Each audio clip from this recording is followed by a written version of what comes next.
Hello नमस्कार साथियों। तो आइए आज नेक्स्ट क्लास की ओर बढ़ते हैं प्यारे साथियों। आज क्लास नंबर 2 है। कल हमने क्लास नंबर 1 को अच्छी तरीके से देखा है और अच्छी तरीके से उसका सॉल्यूशंस भी किया है। मैंने अच्छे तरीके से उसका एक्सप्लेनेशन भी किया है प्यारे साथियों। आइए बात करते हैं आज सेकंड क्लास की ओर बढ़ते हैं। अगर आपने फर्स्ट क्लास को नहीं देखा होगा तो प्लीज आइए प्लेलिस्ट में और practice booster MCQ series click कीजिए और वहां से जाके वह वीडियो को देखेंगे। फर्स्ट वीडियो देखेंगे। आज क्लास नंबर 2 है। कल हमने कुछ क्वेश्चंस को अटेम्प्ट कर लिए थे जो कि फर्स्ट क्लास था, उसमें से कुछ क्वेश्चंस कम किए थे जो कि 22 प्लस शायद क्वेश्चंस किए होंगे। आज 23 प्लस क्वेश्चंस से स्टार्ट करेंगे जो कि 50 प्लस क्वेश्चंस आज हम लोग करने वाले हैं। ठीक है, आइए बात करते हैं प्यारे साथियों। आज की क्लास आप लोगों के साथ 9 PM हर दिन आइए, हर रात को आइए, ज्वाइन कीजिए और इस क्लास को अपने दोस्तों के साथ शेयर कीजिए। आइए क्लास की ओर बढ़ते हैं प्यारे साथियों, देर न करते हुए। आइए, अगर वीडियो अच्छा लगी मेरे प्यारे साथियों तो प्लीज लाइक कमेंट सब्सक्राइब जरूर कीजिएगा। आइए बढ़ते हैं क्लास की ओर। ठीक है, देखेंगे। तो आइए प्यारे साथियों, आज का क्वेश्चन है आपके सामने। क्वेश्चन नंबर 23 को देखेंगे प्यारे साथियों। क्वेश्चन नंबर 13 है प्यारे साथियों, देखिएगा, बताइएगा। क्वेश्चन नंबर 13, क्वेश्चंस को पढ़िए, ध्यान से समझिए, उसके बाद आंसर देने की कोशिश कीजिए। क्वेश्चन नंबर 13 कह रहा है, सॉरी 23 कह रहा है कि शेष नाग पर लेटे हुए, क्या कह रहा है, शेष नाग पर लेटे हुए विष्णु की मूर्ति किस मंदिर स्थल पर पाई जाती है। क्या कह रहा है कि शेष नाग पर लेटे हुई विष्णु की मूर्ति किस मंदिर स्थल पर पाई जाती है, यानी कि क्वेश्चंस को समझना है। ऑप्शन नंबर है सांची, ऑप्शन नंबर बी है Deogarh, option number C Ellora, option number D है भीतरगांव। कौन सा इसका राइट आंसर होगा, जल्दी बताइए। इसका राइट आंसर क्या होगा प्यारे साथियों? देवगढ़ का विष्णु अवतार मंदिर है। देवगढ़ में विष्णु अवतार मंदिर है, तो विष्णु मंदिर पूछ रहा है, तो इसका राइट आंसर क्या हो जाएगा? बी हो जाएगा। B is the right answer. Deogarh क्या हो जाएगा प्यारे साथियों? Deogarh B is the right answer. ठीक है, 24 नंबर क्वेश्चन को देखेंगे, बताइएगा कि गुप्तकालीन मूर्ति कला में मृग हस्तिन का चित्रण क्या दर्शाता है। मृग हस्तिन का चित्रण क्या दर्शाता है? बहुत अच्छा क्वेश्चन प्यार से बताइएगा कि गुप्तकालीन मूर्ति कला में मृग हस्तिन का चित्रण क्या दर्शाता है। ऑप्शन नंबर है शिकार का दृश्य दर्शाता है क्या? ऑप्शन नंबर है शिकार का दृश्य दर्शाता है, कलात्मक रूपक दिखाता है, धार्मिक प्रतीक है, या हाथी का सिर है। क्या इसका राइट आंसर क्या होगा, जल्दी बताइएगा। इसका राइट आंसर क्या होगा? इसका राइट आंसर क्या होगा, जल्दी बताएंगे आप लोग प्यारे साथियों। यह इसका राइट आंसर हो जाएगा हाथी का सर। क्या हो जाएगा? हाथी का sir. D is the right answer. ठीक है, नेक्स्ट नंबर क्वेश्चन की ओर बढ़ेंगे प्यारे साथी। बताइएगा कि नेक्स्ट नंबर क्वेश्चन कह रहा है, बताइएगा कि शून्य के साथ गणितीय क्रियाओं के नियमों का उल्लेख सबसे पहले ब्रह्मगुप्त के किस ग्रंथ में किया गया है? बहुत अच्छा क्वेश्चन है प्यारे साथी। शून्य के साथ गणितीय क्रियाओं के नियमों का उल्लेख सबसे पहले ब्रह्मगुप्त के किस ग्रंथ में किया गया है? यानी कि कहने का मतलब हुआ कि ब्रह्मगुप्त के किस ग्रंथ में शून्य की गणितीय क्रियाओं का नियमों का उल्लेख किया गया है? आइए प्यारे साथियों, ऑप्शन नंबर ए है आर्यभट्ट है, बी है ब्रह्म ब्रह्म स्फुटी सिद्धांत है, डी सी है प्यारे साथियों लीलावती है, और डी है सूर्य सिद्धांत। किसमें किसमें किसमें गणितीय गणितीय मान? बहुत अच्छा क्वेश्चन है प्यारे साथियों। क्या होगा इसका राइट आंसर, जल्दी बताइएगा। इसका राइट आंसर क्या हो जाए? तो प्यारे साथियों इसका राइट आंसर हो जाएगा B is the right answer. B is the right answer, Brahmasphuti Siddhanta. Brahmasphuta सिद्धांत क्या हो जाएगा? ब्रह्मस्फुट सिद्धांत में हो जाएगा। क्या हो जाएगा? ब्रह्मस्फुट सिद्धांत में। ठीक है, नेक्स्ट नंबर क्वेश्चन की चर्चा करते हैं प्यारे साथियों। बताइएगा 26 नंबर क्वेश्चन की चर्चा करते हैं, तो ध्यान दीजिएगा। देखिएगा 26 नंबर क्वेश्चन क्या कह रहा है, देखिएगा प्यारे साथियों। ठीक है, आइए क्वेश्चंस को पढ़िए ध्यान से, उसके बाद आंसर देने की कोशिश करेंगे। ठीक है, क्वेश्चंस कह रहा है कि अमर कोश में उल्लिखित भूमि का प्रकार निम्नलिखित में से कौन सा था। देखिए कल हमने अमर कोश पर चर्चा किया था। बताइएगा कि अमर कोश जो है भूमि कर है, वह किस पर लगता था? तो भूमि पर लगता था, है ना? तो भूमि पर लगता था। यह कल मैंने क्वेश्चंस को डिटेल्स में पढ़ा था और मैंने कल इस क्वेश्चन को किया था। आज 26 नंबर क्वेश्चन कह रहा है कि अमर कोश में उल्लिखित भूमि का प्रकार निम्नलिखित में से कौन सा है? ऑप्शन में है कौशल है, खरवा है, अप्रहता है, या इंद्रा है। इसका राइट आंसर क्या होगा, जल्दी बताइएगा। इसका राइट आंसर क्या होगा प्यारे साथियों? 26 नंबर का राइट आंसर हो जाएगा अप्रहता। क्या हो जाएगा? अप्रहता। क्या हो जाएगा? अप्रहता। अमरकोश में उल्लिखित भूमि का प्रकार प्यारे साथियों निम्नलिखित में से कौन सा था? तो अप्रहता था। क्या था? अप्रहता। आइए 27 नंबर क्वेश्चन को देखिएगा। देखिए 27 नंबर क्वेश्चन कह रहा है कि बिंबिसार के बाद मगध की गद्दी पर कौन बैठा? बहुत अच्छा क्वेश्चन है। बिंबिसार के बाद प्यारे साथियों मगध की गद्दी पर कौन बैठा था? ऑप्शन नंबर ए है, बहुत अच्छा क्वेश्चन से बताइएगा कि महापद्म नंद था, बी में उदयन था, सी में अजातशत्रु था और डी में शिशुनाग था। राइट आंसर इसका क्या होगा? राइट आंसर इसका क्या होगा? बहुत अच्छा क्वेश्चन है प्यारे साथियों। तो प्यारे साथियों बिंबिसार के बाद मगध की गद्दी पर कौन बैठा था? तो अजातशत्रु बैठा था। कौन बैठा था? Ajatashatru. C is the right answer. क्या हो जाएगा? C is the right answer. C is the right answer. ठीक है, चलिए 27 का हो गया ना सी नंबर। अब देखिए 28 नंबर क्वेश्चन क्या कर रहा है। मैं 15 से प्लस क्वेश्चन करवाऊंगा। बताइएगा कि नीति सार को किस पूर्ववर्ती राजनीतिक ग्रंथ का उत्तराधिकारी माना जाता है? बहुत अच्छा क्वेश्चन से प्यारे साथियों, क्वेश्चन दोबारा सुनिए कि नीति सार को किस पूर्ववर्ती राजनीतिक ग्रंथ का उत्तराधिकारी माना जाता है? ऑप्शन नंबर ए है मनुस्मृति को, अर्थशास्त्र को, यज्ञवाल्क की स्मृति को या मिताक्षरा को। किसको माना जाता है? इसका राइट आंसर क्या होगा? इसका राइट आंसर क्या होगा? जल्दी बताएंगे आप लोग, इसका राइट आंसर क्या होगा? तो प्यारे साथियों नीति सार को राजनीतिक ग्रंथ अगर बात करें प्यारे साथियों तो अर्थशास्त्र का उत्तराधिकारी माना जाता है। B is the right answer. क्या हो जाएगा? B is the right answer. B is the right answer. ठीक है, आइए नेक्स्ट नंबर क्वेश्चन की ओर बढ़ेंगे प्यारे साथियों, बताइएगा नेक्स्ट नंबर क्वेश्चन की ओर बढ़ रहे हैं, बताइएगा। ठीक है, आइए नेक्स्ट नंबर क्वेश्चन क्या कर रहा है देखिएगा, बताइएगा कि समुद्रगुप्त के बाद क्या कर रहा है? समुद्रगुप्त के बाद गुप्त साम्राज्य को सुदृढ़ करने का श्रेय किसे दिया जाता है? अच्छा क्वेश्चन से बताइएगा कि समुद्रगुप्त के बाद गुप्त साम्राज्य को सुदृढ़ करने का श्रेय किसे दिया जाता है? ऑप्शन नंबर ए है चंद्रगुप्त द्वितीय को दिया जाता है क्या? ऑप्शन नंबर बी है कुमारगुप्त को दिया जाता है, ऑप्शन नंबर सी है स्कंदगुप्त को और ऑप्शन नंबर डी है रामगुप्त को। किससे दिया जाता है? इसका राइट आंसर क्या होगा? जल्दी बताएंगे आप लोग। इसका राइट आंसर क्या होगा 29 का? प्यारे साथियों तो समुद्रगुप्त के बाद प्यारे साथियों चंद्रगुप्त तृतीय को ही यह श्रेय दिया जाता है सुदृढ़ करने का। A is the right answer. क्या हो जाएगा? A is the right answer. A is the right answer हो जाएगा चंद्रगुप्त द्वितीय। ठीक है, नेक्स्ट नंबर क्वेश्चन की चर्चा करते हैं। बताइएगा कि अजंता की गुफाओं में कहा, अब क्वेश्चन सुनिएगा कि अजंता की गुफाओं में किस बौद्ध संप्रदाय की प्रबल उपस्थिति थी? अच्छा क्वेश्चन से बताइएगा कि अजंता की जो गुफा है प्यारे साथियों उसमें कौन सा बौद्ध संप्रदाय की प्रबल उपस्थिति थी, ज्यादा उपस्थिति थी? क्या थेरवाद का, महायान का, हीनयान का या बर्जियान का? किसका था? जल्दी बताइएगा इसका राइट आंसर क्या होगा? इसका राइट आंसर क्या होगा प्यारे साथियों? तो अजंता की गुफा अगर मैं बात करूं बौद्ध संप्रदाय के लोगों की अगर चर्चा करूं प्यारे साथियों तो वहां पर महायान के लोग ज्यादा प्रबल में उपस्थित थे, यानी कि B is the right answer. क्या हो जाएगा? B is the right answer. Mahayana. क्या हो जाएगा? महायान। अजंता की गुफाओं में किस बौद्ध संप्रदाय की प्रबल उपस्थिति थी? तो महायान संप्रदाय की प्रबल उपस्थिति थी। ठीक है, नेक्स्ट नंबर क्वेश्चन की चर्चा करते हैं। बताइएगा कि गुप्त काल में निम्नलिखित में से किसमें प्रमुख रूप से विकास हुआ? देखिए अच्छा क्वेश्चन से बताइएगा कि गुप्त काल के समय निम्नलिखित में से किसमें प्रमुख रूप से विकास हुआ? ऑप्शन नंबर ए है कांस्य धातु कर्म, बी है वैज्ञानिक खगोल विज्ञान, सी है ईट निर्माण और डी है शहरी जल आपूर्ति। इसका राइट आंसर क्या होगा? इसका राइट आंसर क्या होगा भाई? जल्दी बतावा क्या होगा इसका राइट आंसर? अरे रवे पर भरोसा हो। तो देखिए इसका राइट आंसर बी हो जाएगा। बी होगा। क्या होगा? वैज्ञानिक खगोल विज्ञान। B is the right answer.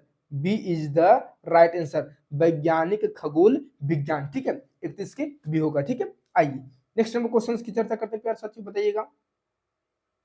चलिए नेक्स्ट नंबर क्वेश्चन की ओर हम लोग बढ़ रहे हैं, ध्यान दीजिएगा। नेक्स्ट नंबर क्वेश्चन है कि रोमन मॉडल, देखिए क्वेश्चंस को पढ़िए कि रोमन मॉडल पर चांदी के सिक्के जारी करने वाले गुप्त राजा थे। अच्छा क्वेश्चन से बताइएगा कि रोमन मॉडल पर चांदी के सिक्के जारी करने वाला गुप्त शासक, यानी कि गुप्त वंश के कौन से ऐसे शासक थे जो चांदी के सिक्के जारी की थी? ऑप्शन नंबर ए है समुद्रगुप्त। प्यारे साथियों क्या है?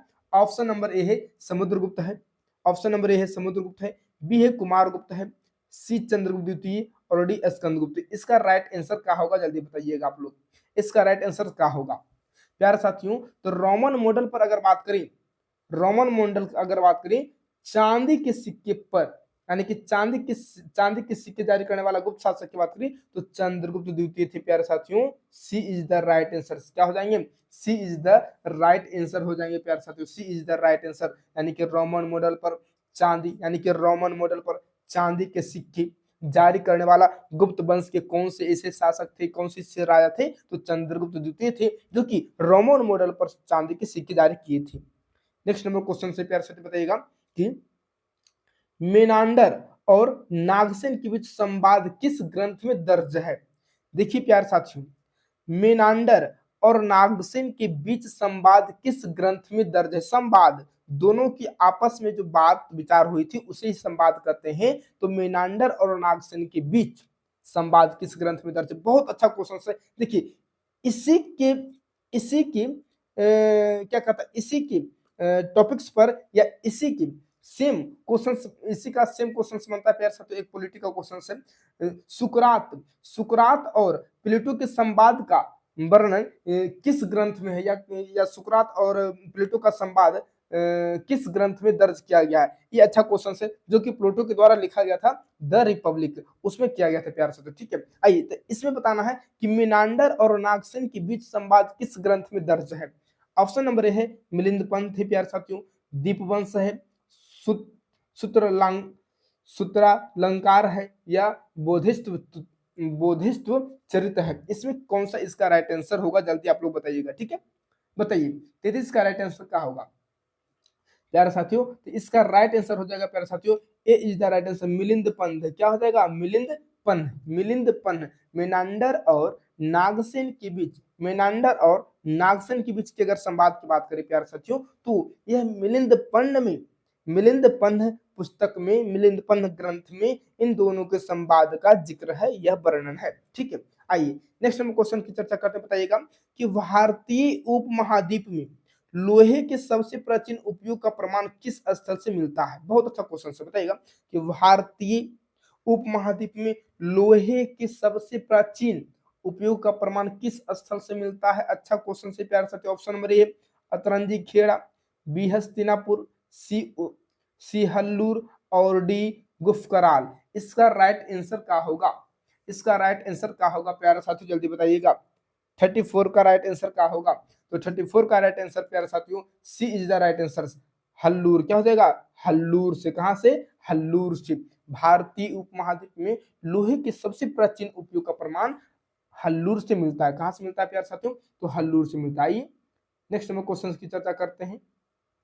चलिए ध्यान दीजिएगा, अगर वीडियो अच्छा लगे प्यारे साथियों तो प्लीज लाइक कमेंट सब्सक्राइब करने न भूलेंगे। आइए और वीडियो को शेयर भी करेंगे। आइए बताइएगा कि किस मौर्य सम्राट ने, बताइएगा कि किस मौर्य सम्राट ने, अच्छा क्वेश्चन से बताइएगा, क्वेश्चन को पहले पढ़ेंगे। बताइए कि किस मौर्य सम्राट ने अपने अपने बाद के जीवन में जैन धर्म को अपनाया था? बहुत अच्छा क्वेश्चन है प्यारे साथियों। किस मौर्य सम्राट ने अपने बाद के जीवन में जैन धर्म को अपनाया था? यानी कि अपना जीवन पूरा करने के बाद वह अंतिम चरण में जैन धर्म को अपनाया था। अशोक, ऑप्शन नंबर ए है प्यारे साथियों, क्या अशोक ने अपनाया था?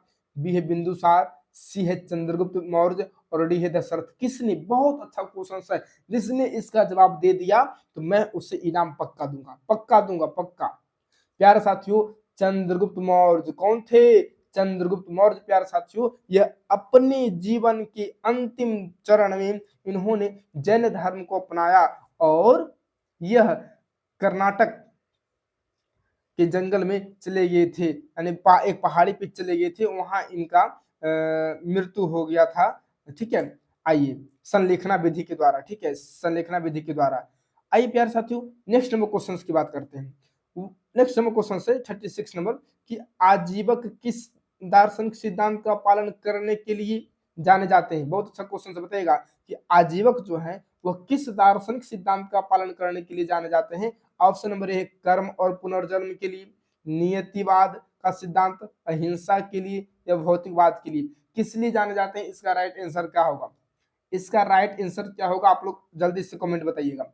तो प्यारे साथियों आजीवक जो है वह B is the right answer हो जाएगा नियतिवाद का सिद्धांत के लिए। यानी आजीवक किस दार्शनिक सिद्धांत का पालन करने के लिए जाने जाते हैं, तो वह नियतिवाद का सिद्धांत करते हैं प्यारे साथियों। नियति पर आधारित जो होता है प्यारे साथियों, प्रकृति पर आधारित जो होता है प्यारे साथियों, जो नियति का खेल होता है प्यारे साथियों, जीवक जो भ्रमण करते रही, एक जगह से दूसरी जगह जाते रही, न तो उनको कर्म और पुनर्जन्म पर विश्वास रहेगा, न ही अहिंसा पर, न ही भौतिकवाद पर, वह सिर्फ नियति पर विश्वास रखेंगे, जो ऊपर वाले करेंगे वही सब कुछ होगा।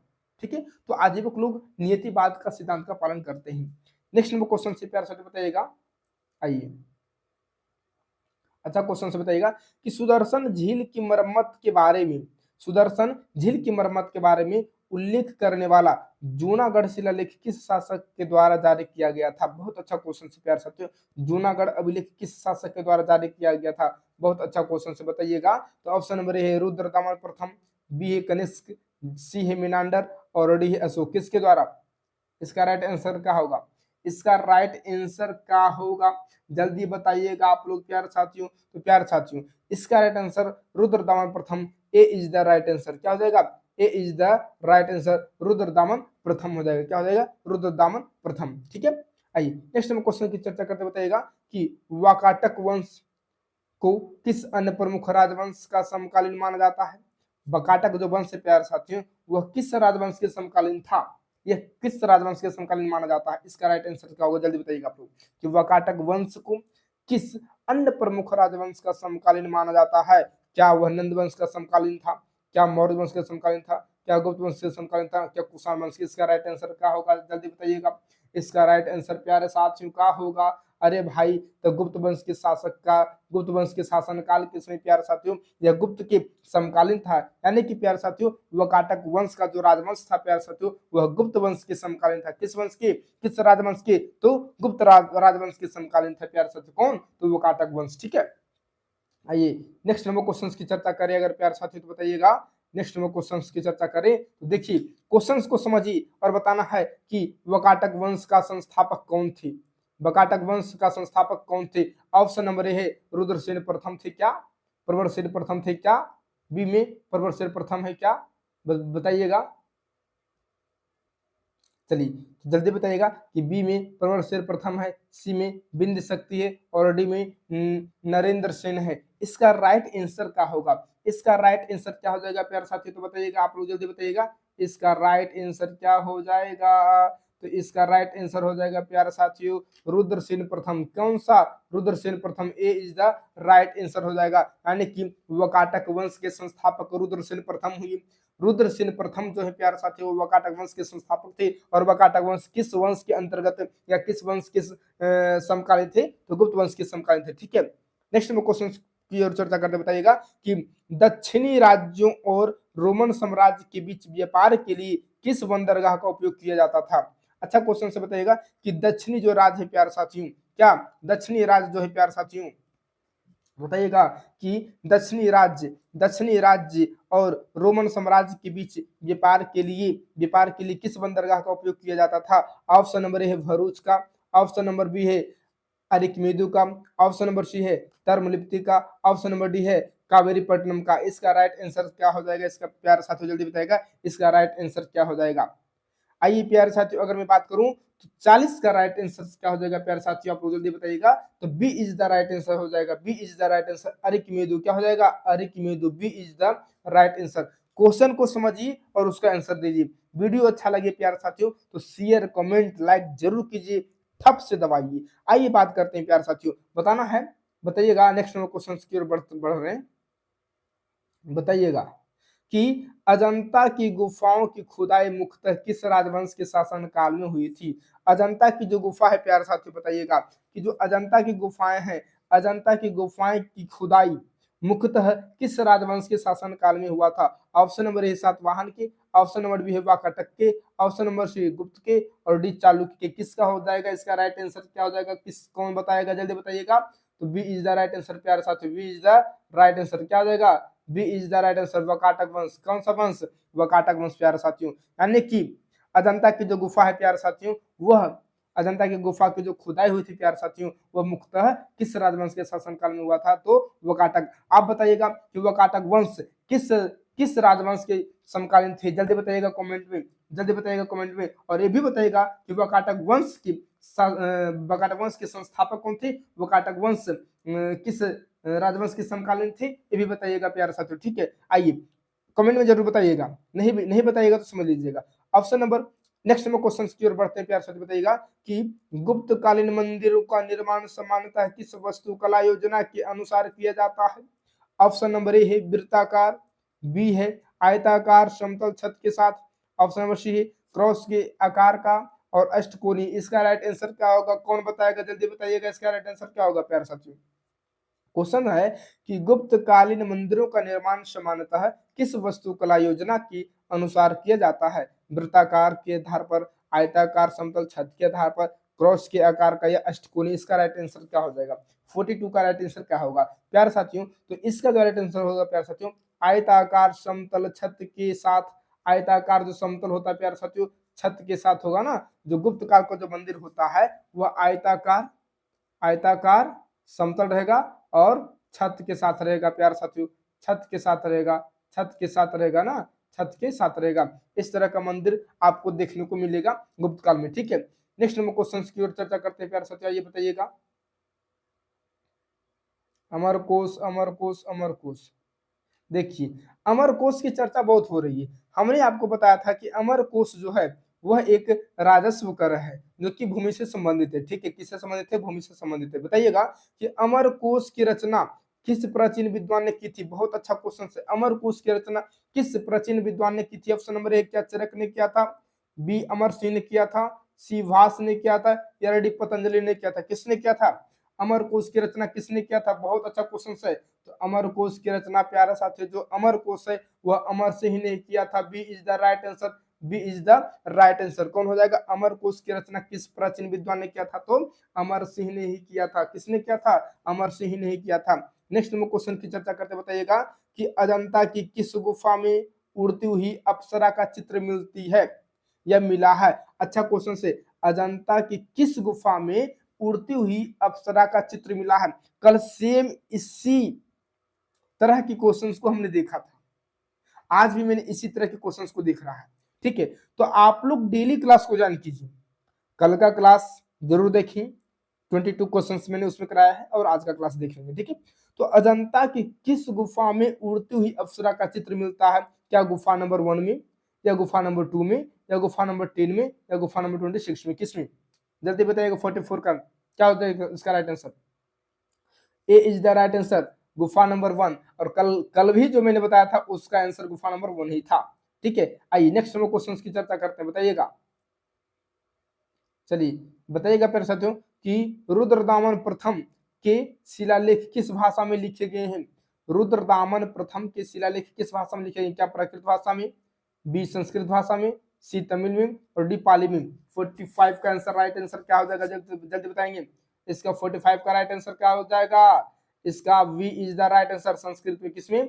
तो रुद्रदामन प्रथम के शिलालेख किस भाषा में लिखे गए? तो संस्कृत भाषा में लिखे गए। किसमें? संस्कृत भाषा में लिखे गए हैं। आइए 46 नंबर क्वेश्चन को चलिए तो बताइएगा 46 नंबर क्वेश्चन को ध्यान दीजिए। बताइएगा कि कौन सा वकाटक शासक अजंता की गुफाओं का संरक्षक था? देखिए वकाटक अजंता की गुफाओं का जो खुदाई हुआ था वह वकाटक वंश के शासनकाल में हुआ था। तो वकाटक वंश के शासनकाल में जब हुआ था तो बताइए उस समय वकाटक वंश का शासक जो थे वो संरक्षक के रूप में कार्य करते तो कौन थे? क्या रुद्रसेन द्वितीय थे, हरिसेन थे, या नरेंद्र सेन थे, या पृथ्वी सेन द्वितीय थे? कौन थे? इसका राइट आंसर क्या होगा? जल्दी बताइएगा। इसका राइट आंसर क्या होगा प्यारे साथियों? इसका राइट आंसर क्या हो जाएगा? जल्दी बताएंगे आप लोग। इसका राइट आंसर क्या हो जाएगा प्यारे साथियों? तो B is the right answer, Harisena. क्या हो जाएंगे? हरिसेन। क्वेश्चन है कि कौन सा वकाटक शासक अजंता की गुफाओं का संरक्षक था? तो हरिसेन थे। कौन थे? हरिसेन। यानी हरिसेन भी एक वकाटक वंश के शासक ही थे। ठीक है, नेक्स्ट नंबर क्वेश्चन कहता है, देखिए 47 नंबर क्वेश्चन कि प्राचीन भारत में कौटिल्य के बाद सबसे महत्वपूर्ण राजनीतिक विचारक किसे माना जाता है? देखिए जो राजनीतिक विचारक हैं जो कौटिल्य जो है उनके बाद यानी कि प्राचीन भारत में, यानी कि प्राचीन भारत में कौटिल्य के बाद सबसे महत्वपूर्ण राजनीतिक विचारक किसे माना जाता है? क्या मनु को माना जाता है, बी में कामंदक को माना जाता है, सी में नारद को और डी में कात्यायन को? किसे माना जाता है? 47 का राइट आंसर क्या हो जाएगा प्यारे साथियों? इसका राइट आंसर क्या होगा? इसका राइट आंसर हो जाएगा B is the right answer. Kamandaka को किसे माना जाता है? यानी कि चाणक्य के बाद या कौटिल्य के बाद संपूर्ण महत्वपूर्ण राजनीतिक विचारक किसे माना जाता है? तो कामंदक को माना जाता है। याद रखिएगा कि अगर पूछ लिया जाए आपको कि सबसे महत्वपूर्ण राजनीतिक विचारक किसे माना जाता है कौटिल्य के बाद, तो क्या हो जाएगा? कामंदक। क्या हो जाएगा? कामंदक। नेक्स्ट में क्वेश्चन से बताइएगा कि गुप्त कला में बुद्ध की मूर्तियों के चेहरे पर क्या भाव दिखाई देता है? यानी कि गुप्त कला में, यानी कि गुप्त कला में प्यारे साथियों बुद्ध की जो मूर्तियां हैं, जो बुद्ध की मूर्तियों के चेहरे पर क्या भाव दिखाई देता है? क्या कठोर भाव दिखाई देता है, या मुस्कुराती हुई शांति, या उदासी, या क्रोध? अच्छा क्वेश्चन से आप लोग ऐसे भी बता दीजिएगा। 48 का राइट आंसर क्या हो जाएगा प्यारे साथियों? इसका राइट आंसर क्या हो जाएगा? तो प्यारे साथियों मुस्कुराती हुई शांति दिखाई देती है। प्यारे साथियों जो गुप्त कला है, गुप्त कला में जो बुद्ध की मूर्तियां हैं, बुद्ध की मूर्तियों के चेहरे पर क्या भाव दिखाई देती है? तो मुस्कुराती हुई शांति दिखाई पड़ती है प्यारे साथियों। ठीक है, नेक्स्ट हम क्वेश्चन की चर्चा करते हैं। बताइएगा कि किस गुप्त राजा ने विक्रमादित्य की उपाधि धारण की थी? अच्छा क्वेश्चन से बताइएगा कि किस गुप्त राजा ने विक्रमादित्य की उपाधि धारण? बहुत अच्छा क्वेश्चन प्यारे साथियों, बहुत लाजवाब क्वेश्चन। क्या ऑप्शन नंबर? सम्राट समुद्रगुप्त ने धारण किया था, क्या कुमारगुप्त ने धारण किया था, क्या चंद्रगुप्त द्वितीय ने किया था, क्या स्कंदगुप्त ने? किसने किया था? बहुत अच्छा क्वेश्चन है, और जो जवाब दे देगा मैं इसको इनाम पक्का दूंगा। कमेंट बॉक्स में मैं इनाम पक्का दूंगा। जल्दी बताइएगा आप लोग कमेंट बॉक्स में, जल्दी बताएंगे कमेंट बॉक्स में इसका राइट आंसर क्या होगा? 49 का राइट आंसर क्या होगा? तो C is the right answer, Chandragupta द्वितीय। कौन हो जाएंगे? चंद्रगुप्त द्वितीय। C is the right answer, यानी कि विक्रमादित्य की उपाधि किसने धारण किया था? तो चंद्रगुप्त द्वितीय ने विक्रमादित्य की उपाधि धारण किया था। 49 का सी इज द राइट आंसर। बताइएगा 15 नंबर क्वेश्चन को बताइएगा कि आजीवक संप्रदाय की स्थापना किसने की थी? अच्छा क्वेश्चन से, आजीवक संप्रदाय की स्थापना किसने की थी? बताइएगा, क्या बुद्ध ने किया था? Option number B Makkhali Gosal, option number C Vardhaman Mahavir, और ऑप्शन नंबर डी अजित के कंबली। किसने किया था? जल्दी बताइएगा। बहुत अच्छा क्वेश्चन से, आजीवक संप्रदाय का राइट आंसर क्या हो जाएगा प्यारे साथियों? तो आप लोग को सबको पता होगा कि आजीवक संप्रदाय की स्थापना प्यारे साथियों मखली गोसाल ने किया था। किसने किया था? मखली पुत्र गोसाल ने किया था प्यारे साथियों। 50 का right answer B is the right answer. ठीक है, आइए नेक्स्ट हम क्वेश्चन की चर्चा करते हैं। 50 नंबर 1, 51 नंबर क्वेश्चन की चर्चा करते बताएगा कि प्राचीन मगध में, क्वेश्चन नंबर है प्राचीन मगध में शिशुनागों के बाद किस राजवंश का शासन था? देखिए बिंबिसार के बाद अजातशत्रु ने शासन किया, और अजातशत्रु के बाद किसने शासन करेगा? क्या शिशुनाग वंश के बाद मौर्य ने शासन किया, नंद ने शासन किया, हरिक ने शासन किया, या गुप्त ने शासन किया? किसने किया? आप लोग सही सही बताइएगा। 51 का राइट आंसर क्या होगा? तो प्यारे साथियों शिशुनाग वंश के बाद प्यारे साथियों नंद वंश ने, किसने? नंद वंश ने शासन किया। शिशुनाग वंश के बाद किसने शासन किया मगध पर? तो नंद वंश ने शासन किया। B is the right answer. ठीक है, नेक्स्ट नंबर क्वेश्चन की चर्चा करते बताइएगा आप लोग प्यारे साथियों कि प्रारंभिक दक्षिणी भारतीय महापाषाण संस्कृतियों में किस प्रकार के लोहे का उपयोग किया जाता था? अच्छा क्वेश्चन से आप लोग जरूर बताइएगा। ठीक है, बहुत मार मारेंगे नहीं बताइएगा। तो बताइएगा प्यारे साथियों कि प्रारंभिक दक्षिण भारतीय महापाषाण संस्कृतियों में किस प्रकार के लोहे का प्रयोग किया जाता था, या उपयोग किया जाता था? क्या गढ़ा लोहा, गढ़ा लोहा, ढलवा लोहा, कच्चा लोहा, या इस्पात? किसका उपयोग किया जाता था? 52 का राइट आंसर क्या होगा? प्यारे साथियों इसमें अगर मैं बात करूं तो ए इज द राइट आंसर, गढ़ा लोहा। कौन सा? तो गढ़ा लोहा का उपयोग किया जाता था। कब? कहां? तो प्रारंभिक दक्षिण भारतीय महापाषाण संस्कृतियों में, भारतीय महापाषाण संस्कृति में किस प्रकार के लोहे का उपयोग? तो गढ़ा लोहा का उपयोग किया जाता था। ठीक है, नेक्स्ट में क्वेश्चन है कि देवगढ़ मंदिर कहाँ स्थित है? बहुत अच्छा क्वेश्चन है। देवगढ़ मंदिर कहाँ स्थित है प्यारे साथियों? जो कि कौन सा, कहां पर पड़ता है? क्या उत्तर प्रदेश में है, मध्य प्रदेश में है, बिहार में है, या उड़ीसा में? इसका राइट आंसर क्या होगा? 53 का राइट आंसर क्या होगा जल्दी बताइएगा। देवगढ़ का मंदिर कहाँ है? यूपी में प्यारे साथियों। A is the right answer क्या हो जाएगा? A is the right answer हो जाएगा उत्तर प्रदेश। कहाँ? उत्तर प्रदेश। ठीक है, देवगढ़ का मंदिर कहाँ स्थित है? उत्तर प्रदेश में प्यारे साथियों। कहाँ है? उत्तर प्रदेश में। नेक्स्ट नंबर क्वेश्चन बात बताइएगा कि कौन सा प्राचीन ग्रंथ शब्दकोश और समानार्थी शब्दों से संबंधित है। अच्छा क्वेश्चन बताइएगा कि कौन सा प्राचीन ग्रंथ जो है वह शब्दकोश और समानार्थी शब्दों से संबंधित है। क्या अर्थशास्त्र है, बी ऑप्शन नंबर ए अर्थशास्त्र, बी मनुस्मृति, सी अमरकोश, डी नीतिशास्त्र। कौन सा ग्रंथ शब्दकोश और समानार्थी शब्दों से संबंधित है। 50 नंबर 4, 54 का राइट आंसर क्या हो जाएगा, Amarakosha. B is the right answer, B is the right answer, sorry C is the right answer प्यारे साथियों, अमरकोश। इसका राइट आंसर क्या हो जाएगा, अमरकोश। 55 क्वेश्चन बताइएगा कि प्राचीन काल में किस क्षेत्र को कामरूप कहा जाता था। कामरूप, अच्छा क्वेश्चन है। और कामरूप के बारे में हमने इससे पहले कल की क्लास में मैंने बताया था, कामरूप किस क्षेत्र को कहा जाता था। कामरूप बताइएगा, क्या बंगाल को कहा जाता था, उड़ीसा को कहा जाता था, असम को कहा जाता था, या कश्मीर को, किसको कहा जाता था। 55 नंबर क्वेश्चन को जल्दी बताइएगा आप लोग। प्यारे साथियों, कामरूप के अगर नाम से जाना जाता था तो यह एक ऐसा क्षेत्र है प्यारे साथियों, असम। असम कौन था, असम था प्यारे साथियों, जो कि वह प्राचीन काल में इस क्षेत्र को कामरूप कहा जाता था। ठीक है, नेक्स्ट नंबर क्वेश्चन की चर्चा करते हैं। बताइएगा कि प्राचीन भारत में कर मुक्त गांवों के लिए किस शब्द का प्रयोग किया जाता था। जो प्राचीन भारत में जो गांव होता था, जो कर मुक्त, जहां कर नहीं लिया जाता था, उसके लिए किस शब्द का प्रयोग किया जाता था। क्या अग्रहार का, या भोगिका का, या स्थानीय का, या विधिका का, किसका प्रयोग किया जाता था। 56 नंबर क्वेश्चन का आंसर आप लोग बताइएगा प्यारे साथियों, इसका राइट आंसर क्या हो जाएगा। तो प्यारे साथियों, अगर अगर कर मुक्त है तो उसे अग्रहार कहा जाता था। क्या अग्रहार कहा जाता था, अग्रहार कहा जाता था। प्राचीन भारतीय में कर मुक्त गांवों के लिए किस शब्द का प्रयोग किया जाता था, तो अग्रहार का प्रयोग किया जाता था। ठीक है, आइए नेक्स्ट नंबर क्वेश्चन की चर्चा करते हैं। बताइएगा, चलिए बताइएगा प्यारे साथियों, बताइएगा कि निम्नलिखित में से किसने ब्रह्मस ब्रह्मस्फुट सिद्धांत की रचना की। ब्रह्मस्फुट सिद्धांत की रचना की, बहुत अच्छा क्वेश्चन है। अच्छा, अभी हमने आपको बताया था जो गणितीय शून्य है उसका जो उसका जो सिद्धांत है वह किसमें वर्णित है, तो इसी में वर्णित था। इसी क्वेश्चन, इसी में आज की क्लास में अभी ही कुछ पहले क्वेश्चंस मैंने बताया था जो कि ब्रह्मस्फुट सिद्धांत में था। ठीक है, तो बताइएगा कि ब्रह्मस्फुट सिद्धांत जो है वह किसके द्वारा रचित किया गया है। ऑप्शन नंबर क्या, आर्यभट्ट के द्वारा, बारहमेर के द्वारा, ब्रह्मगुप्त के द्वारा, या भास्कराचार्य के द्वारा, किसके द्वारा। 57 राइट आंसर इसका क्या हो जाएगा। प्यारे साथियों, निम्नलिखित में से किसने ब्रह्मस्फुट सिद्धांत की रचना की, तो ब्रह्मगुप्त ने। ब्रह्मस्फुट किसने, तो ब्रह्मगुप्त। बस ब्रह्म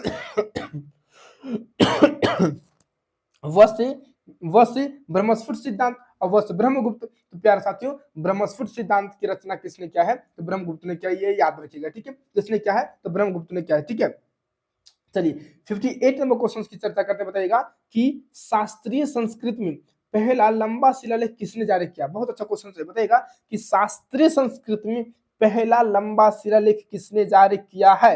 क्या अशोक ने जारी किया, बी क्या रुद्रदामन प्रथम ने जारी किया, सी कनिष्क ने, और डी समुद्रगुप्त ने। किसने जारी किया, 58 का राइट आंसर क्या हो जाएगा, आप लोग जल्दी बता पाए। प्यारे साथियों, तो शास्त्रीय संस्कृत में पहला लंबा शिलालेख जो जारी किए थे वह रुद्रदामन प्रथम थे। और बता सकते हैं आप कि रुद्रदामन प्रथम किस वंश के संस्थापक हैं, आप लोग जल्दी बताइएगा। और रुद्रदामन प्रथम जो है वह जिस वंश के संस्थापक है वह वंश किस राजवंश के समकालीन थे, ये भी बताइएगा।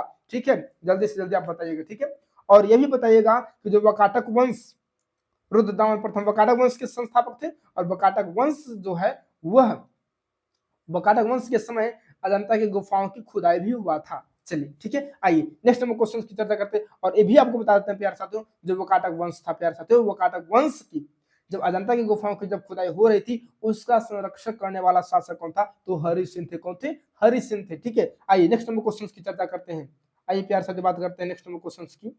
चलिए आइए, हमने जो आपसे वादा की है प्यारे साथियों, वादा को पूरा करेंगे प्यारे साथियों, वादा को पूरा करेंगे। अगर यकीन नहीं है तो आप हमारे चैनल से बने रहिए, जब तक हम हैं तब तक आप रहिए।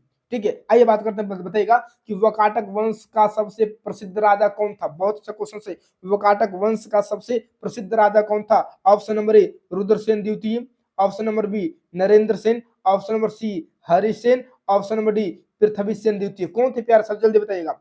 अच्छा क्वेश्चन से 59 क्वेश्चन का इसका राइट आंसर क्या हो जाएगा? मैंने आपको बताया अगर प्रसिद्ध राजा की बात किया प्यारे साथियों तो हरिसेन होंगे, क्योंकि हरिसेन के समय ही अजंता की गुफाओं की जब खुदाई हो रहा था उसका संरक्षण करने का काम हरिसेन ही किए थे। किसने किए थे?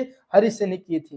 ठीक है। और बकाटक वंश प्यारे साथियों अगर मैं बात कर दूं तो बकाटक वंश गुप्त वंश की समकालीन थी। ठीक है, याद रखिएगा। चलिए नेक्स्ट नंबर क्वेश्चन की बात करते हैं प्यारे साथियों। आइए बताना है कि किस गुप्त राजा ने महाराज धीराज की उपाधि धारण की थी? बहुत अच्छा क्वेश्चन है प्यारे साथियों। अभी हमने बात किया था कि किस चंद्रगुप्त द्वितीय के बारे में अभी हमने बात किया था ना, और अभी आपसे पूछ रहा हूं कि किस गुप्त राजा ने महाराज धीराज की उपाधि धारण किया था? क्या चंद्रगुप्त प्रथम ने, क्या समुद्रगुप्त, क्या कुमारगुप्त और क्या चंद्रगुप्त द्वितीय? किसने महाधीराज महाराजा धीराज की उपाधि किसने धारण किया था? बहुत अच्छा क्वेश्चन है। ऑप्शन नंबर कौन सा होगा 60 का? जल्दी बताइएगा आप लोग। प्यारे साथियों अगर मैं बात करूं महाराज धीराज की उपाधि समुद्रगुप्त ने धारण किया था। किसने धारण किया था? समुद्रगुप्त ने धारण किया था। ठीक है, चलिए आइए प्यारे साथियों अब नेक्स्ट क्वेश्चन की चर्चा करते बताइएगा कि मथुरा पर शासन करने वाला इंडो ग्रीक राजा कौन था? मथुरा पर शासन करने वाला इंडो ग्रीक राजा कौन था? Option number A Demetrius, option number B Apollodotus, option number C Menander, option number D Antialcidas. कौन था? इसका राइट आंसर क्या हो जाएगा? 61 का इसका राइट आंसर क्या हो जाएगा? जल्दी बताएंगे प्यारे साथियों। तो इसका right answer C is the right answer. Menander क्या हो जाएगा प्यारे साथियों? Menander C is the right answer. ठीक है, आइए नेक्स्ट में क्वेश्चन की चर्चा करते बताइएगा प्यारे साथियों। बताइएगा बताइएगा कि हर्यक वंश का अंतिम शासक कौन था? हर्यक वंश का अंतिम शासक कौन था? बहुत अच्छा क्वेश्चन है। ऑप्शन नंबर ए क्या बिंबिसार थे, option number B Ajatashatru, option number D Udayana, option number D Aniruddha. कौन थे? 62 का राइट आंसर क्या हो जाएगा? तो प्यारे साथियों क्या अनिरुद्ध अनिरुद्ध कौन थे? कौन थे अनिरुद्ध कौन थे? आइए प्यारे साथियों मैं बात करता हूं तो D C is the right answer. Udayana कौन हो जाएगा? उदयन अजातशत्रु के पुत्र थे। उदयन उदयन ही पाटलिपुत्र को बसाया था प्यारे साथियों। ठीक है, बिंबिसार का बेटा अजातशत्रु, अजातशत्रु बेटा उदयन। ठीक है, आइए बात करते हैं प्यारे साथियों नेक्स्ट क्वेश्चन। देखेंगे बताइएगा कि प्रथम बौद्ध संगीति कहाँ आयोजित हुई? बहुत अच्छा क्वेश्चन है। अजातशत्रु के समय हुआ था प्यारे साथियों, जो कि वो प्रथम बौद्ध संगीति कहाँ हुआ था? तो राजगृह में हुआ था। कहाँ हुआ था? राजगृह में हुआ था प्यारे साथियों। 63 नंबर क्वेश्चन का राइट आंसर क्या हो जाएगा प्यारे साथियों? तो ए इज द राइट आंसर हो जाएगा, जो कि यह राजगृह में हुआ था। ठीक है, प्रथम बौद्ध संगीति का आयोजन कहाँ हुआ था? क्या राजगृह में हुआ था, वैशाली में हुआ था, पाटलिपुत्र में हुआ था या कश्मीर में? तो प्यारे साथियों A is the right answer क्या हो जाएगा? राजगृह में हुआ था। कहाँ? राजगृह में हुआ था। ठीक है, बताइएगा कविराज की उपाधि किस सम्राट गुप्त ने किस किस गुप्त सम्राट ने धारण की थी? कविराज। अरे भाई कविराज किस, बहुत अच्छा क्वेश्चन है कि कविराज की उपाधि किस गुप्त सम्राट ने धारण किया था प्यारे साथियों? ऑप्शन नंबर क्या? चंद्रगुप्त प्रथम ने, समुद्रगुप्त ने, कुमारगुप्त ने या स्कंदगुप्त ने? किसने? तो प्यारे साथियों B is the right answer हो जाएगा प्यारे साथियों। समुद्रगुप्त ने प्यारे साथियों कविराज की उपाधि धारण किया था। किसने? तो समुद्रगुप्त ने प्यारे साथियों। किसने? Samudragupta. B is the right answer. ठीक है, आइए नेक्स्ट नंबर क्वेश्चन की चर्चा करते हैं प्यार से, बताइएगा। चलिए नेक्स्ट नंबर क्वेश्चन से बताना है आपको कि निम्नलिखित में से कौन हर्ष का दरबारी कवि था? अच्छा क्वेश्चन है कि निम्नलिखित में से कौन हर्ष का दरबारी कवि था? क्या कालिदास हर्ष के दरबारी कवि थे, भवभूति थे या वान थे या अमर सिंह थे? कौन थे?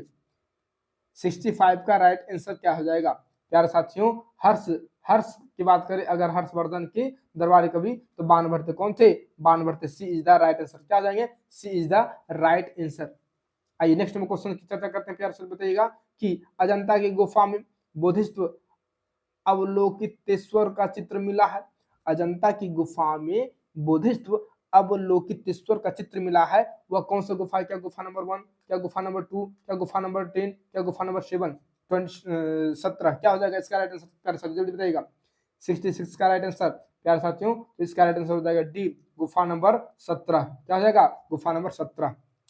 बताइएगा नेक्स्ट में क्वेश्चन, किस गुप्त राजा ने स्वयं को बीना बजाते हुए दर्शाने वाला सिक्का जारी किया था? बहुत अच्छा क्वेश्चन प्यार साथियों। जो बीना बजाएगा उसी को कभी भी कहा जाएगा, तो कविराज किसे कहा जाता? समुद्रगुप्त को प्यार साथियों। तो इससे यह साबित होता है कि 67 का राइट आंसर भी हो जाएगा। क्या हो जाएगा? B is the right answer. B is the right answer. 67 का B is the right answer प्यार साथियों। समुद्रगुप्त हो जाएंगे। कौन हो जाएंगे? समुद्रगुप्त हो जाएंगे। ठीक है, नेक्स्ट हम क्वेश्चन की चर्चा करते हैं प्यार साथियों, बताइएगा।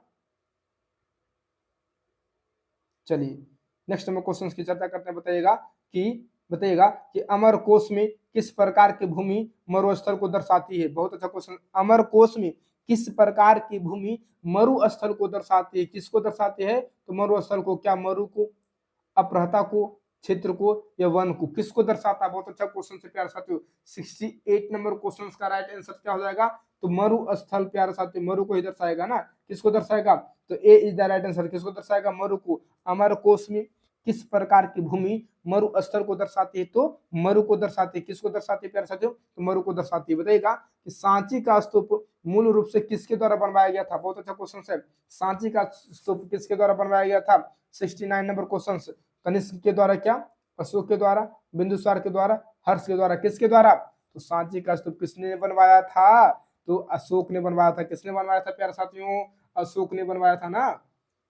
B is the right answer. B is the right answer. Sanchi का स्तूप किसने बनवाया था? तो अशोक ने बनवाया था।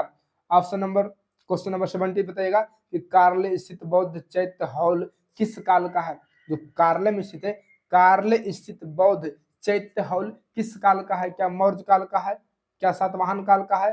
क्या गुप्त काल का है? क्या वाकाटक वंश का है? किस काल का है? 70 नंबर क्वेश्चन बताइएगा जल्दी जल्दी। तो प्यारे साथियों B is the right answer हो जाएगा। सातवाहन वंश का प्यारे साथियों किसका हो जाएगा? B is the right answer. Karle स्थित जो बौद्ध चैत्य हॉल है प्यारे साथियों, वह सातवाहन वंश का काल का है। किस काल का है? सातवाहन वंश काल का प्यारे साथियों बताइएगा। ठीक है, चलिए नेक्स्ट में क्वेश्चन से बताइएगा कि किस इंडो यूनानी शासक के सिक्कों पर द्विभाषी शिलालेख पाए गए हैं? बताइएगा कि किस इंडो यूनानी शासक के सिक्के पर द्विभाषी शिलालेख पाए गए हैं? क्या मेनांडर के सिक्के पर, क्या अपोलोडोटस, एंटिलियासिस या डेमेट्रियस? इसका राइट आंसर क्या हो जाएगा? 71 का राइट आंसर प्यारे साथियों। तो ए इज द राइट आंसर। क्या हो जाएगा? A is the Menander. किसका? मेनांडर। किस इंडो यूनानी शासक के सिक्कों पर द्विभाषी शिलालेख पाए गए हैं? तो मेनांडर के प्यारे साथियों। प्यारे साथियों आज की क्लास यहीं खत्म करते हैं प्यारे साथियों। आज की क्लास अब नेक्स्ट क्लास चलाएंगे प्यारे साथियों, जो कि क्लास नंबर 3 आपका होगा। आज की क्लास यही समाप्त करते हैं प्यारे साथियों। बहुत बहुत धन्यवाद, आप हमसे जुड़े रहें, इसके लिए बहुत बहुत धन्यवाद है प्यारे साथियों। इसी तरह से आप लोग हमसे जुड़े रहें और हमारे वीडियो अपने दोस्तों के साथ शेयर करें। अगर वीडियो पसंद आए प्यारे साथियों प्लीज लाइक कमेंट सब्सक्राइब जरूर कीजिएगा। जय हिंद, फिर मिलेंगे नेक्स्ट क्लास में। ठीक है, चलिए बात करते हैं प्यारे साथियों, अगले दिन की चर्चा करेंगे। जय हिंद, जय भारत, फिर मिलेंगे।